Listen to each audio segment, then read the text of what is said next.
కూడా మన పెద్దపల్లి జిల్లా ఏర్పడిన తర్వాతనే అనేకమైనటువంటి మంచి కార్యక్రమాలు మనకు జరిగినాయి. ఓవరాల్ జిల్లా ప్రజలందరికీ కూడా చాలా మంచి జరిగిన విషయం మీ అందరికీ తెలిసింది. ఉదాహరణకి రామగుండం ఉన్నది, ఎప్పటిలో సింగరేణి ఉన్నది, కానీ రామగుండంలో 500 కోట్ల రూపాయలు ఇచ్చి మెడికల్ కాలేజ్ పెట్టాలన్న ఆలోచన ఏ ఒక్కరికి రాలే. కేవలం కేసీఆర్ గారు వచ్చినాక, బీఆర్ఎస్ పార్టీ వచ్చినాక మాత్రమే అది సాధ్యమైంది. అట్లా ఒక్కొక్కటి పట్టి మన జిల్లాలు బాగుండాలి, మన ప్రజలు బాగుండాలి, మన ప్రజల దగ్గరికి పాలన రావాలి అని మనం తెలంగాణ సోయితో పనిచేసుకున్నాం. అందుకే ఇవాళ పెద్దపల్లి జిల్లా ఏర్పడ్డదంటే ఇటువంటి గులాబీ కండువా కప్పుకున్నటువంటి కార్యకర్తలందరికీ కూడా మళ్ళొకసారి చేతులెత్తి హృదయపూర్వకంగా నేను అభినందనలు తెలియజేసుకుంటా ఉన్నాను. ఇవాళ పెద్దపల్లి జిల్లాలో ప్రజలు సరే ఈసారి కాంగ్రెస్ వాళ్ళని గెలిపిద్దాం అనుకున్నారు. ఏం చేసిండ్రు? పెద్దపల్లిలో రమణారావు గారిని, మంతలిలో శ్రీధర్ బాబు గారిని, రామగుండంలో మఖాన్ సింగ్ గారిని, మళ్ళీ ఎంపీ చూస్తేనేమో ఆయన బీజేపీ ఆయన గెలిచిండు. మరి ఇంతమంది గెలిచింది నిజంగా నిన్న కేంద్రం బడ్జెట్ పెడితే ₹1 వచ్చిందని పెద్దపల్లికి ₹1 వచ్చిందా తెలంగాణకు? ఓ గది వాళ్ళ సోయి, గిది మన సోయి. మనం అధికారంలో ఉన్నా లేకున్నా తెలంగాణ కోసమే తపన పడతాం. ఆనాడు అధికారంలో లేవు, ఉమ్మడి ఆంధ్రప్రదేశ్ నిర్బంధము, చాలా దారుణమైన అబాండాలు వేయడము, రకరకాల మాటలు మాట్లాడడం, అయినా భయపడలే. ఇవాళ అధికారంలోకి లేకపోవచ్చు, కానీ ఖచ్చితంగా రాబోయే ఎన్నికలలో మళ్ళా ఎగిరేది గులాబీ జెండాను, మళ్ళా పెద్దపల్లి నిండా గులాబీ భయం అయిపోతుందని చెప్పి సగర్వంగా నేను ప్రకటిస్తా ఉన్నాను. ఇవాళ పెద్దపల్లి అంటే మన టీబీజీ కేసుకి సంబంధించి, సింగరేణికి సంబంధించి వచ్చినటువంటి మిత్రులందరూ కూడా ఆలోచన చేసుకోవాలి. మనం ఎన్ని వేసుకున్నాం పనులు సింగరేణి బిడ్డల కోసం. వాళ్ళు అడిగినరా? వాళ్ళు అడగని పనులు, వందలాది పనులు. ఇవాళ నేను ఇక్కడ హైదరాబాద్ నుండి బయలుదేరి వస్తుంటే శ్రవణ్ అని ఒక పిల్లగాడు ఫోన్ చేసిండు. ఆయన గోలేటి నుండి పాదయాత్ర మొదలుపెట్టిండు. ఎందుకోసమే పాదయాత్ర చేస్తున్నావు అంటే, అక్క మీరు ఉన్నప్పుడేమో 13,000 మంది సింగరేణి కార్మికులు వాళ్ళు రిటైర్ అయిపోయి విఆర్ఎస్ తీసుకుంటే వాళ్ళ ప్లేస్లో డిపెండెంట్ జాబ్స్ కుటుంబ సభ్యులకు మీరు కడుపులో పెట్టుకొని కేసీఆర్ గారు ఇచ్చిండు. కానీ ఇవాళ మా తండ్రులకు అలియాస్ పేరు ఉండే, మా తండ్రులది వాళ్ళ ఉద్యోగం అయిపోయే పరిస్థితి ఉన్నది. డిపెండెంట్ గా మాకు పిల్లలకు కావాలంటే ఆ అలియాస్ పేర్ల పరీక్షలు కూడా, పరిస్థితులు కూడా సవరించేటటువంటి పరిస్థితి అలా కాంగ్రెస్ పార్టీకి లేదు. ఇవాళ అక్కడ 200-300 మంది యువకులు చేరి పాదయాత్ర చేసుకుంటూ పోతున్నారు. వాళ్లకు హక్కు కేసీఆర్ పెట్టిండు, డిపెండెంట్ ఉద్యోగం అనే హక్కు. ఆనాడు చంద్రబాబు నాయుడు గారు ఇదే ఎర్రజెండా పార్టీ వాళ్ళు అందరు కలిపి తీసేస్తే కేసీఆర్ గారు పెట్టిరు.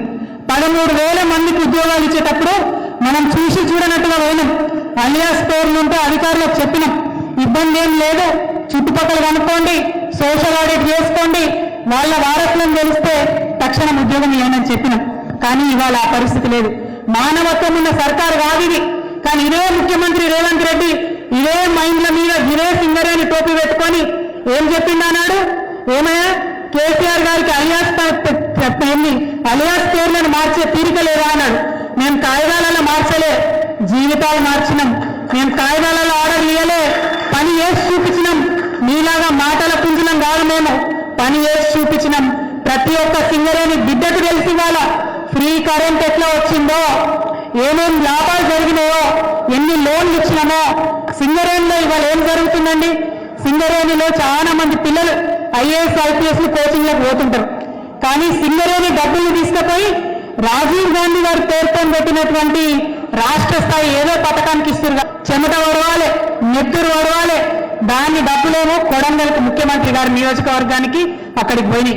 మీరు ఆలోచన చేయండి. మరి మనం అధికారంలో ఉన్నప్పుడు అనేక మాటలు మాట్లాడాం. ఇవాళ ఒక్కదానికన్నా పరిష్కారం చూపించిందా? సింగరేణిలో కార్మికులందరూ ఉన్నారు, మీకు తెలుసు. బోనస్ ఎంత ఉండే? 12 నుంచి 16% మధ్యలో ఇచ్చేది అంతకుముందు. అదే కేసీఆర్ గారు అధికారంలోకి వచ్చిన తర్వాత అంచెలంచెలుగా పెంచుకుంటూ 30% వరకు బోనస్ ఇచ్చినాం, 32 వరకు బోనస్ పెంచినాం. అంటే మనం 32 అన్నామంటే బాజాప్తా ఖాతాలో 32% పడ్డాయి. ఇక వీళ్ళేం చేస్తున్నారు? కేసీఆర్ 32 అన్నాడా, మేము 33% ఇస్తామని ప్రకటించారు. కానీ ఎంత వచ్చింది? 16-15% కూడా రాలే. అంటే అబద్ధాల సర్కార్, మోసపూరితమైన సర్కార్. నిన్నేమన్నాడు ముఖ్యమంత్రి? ఇగో జనవరి 26 నాడు చెప్తున్నా, రాజ్యాంగం మీద ప్రమాణం చేసి చెప్తున్నా,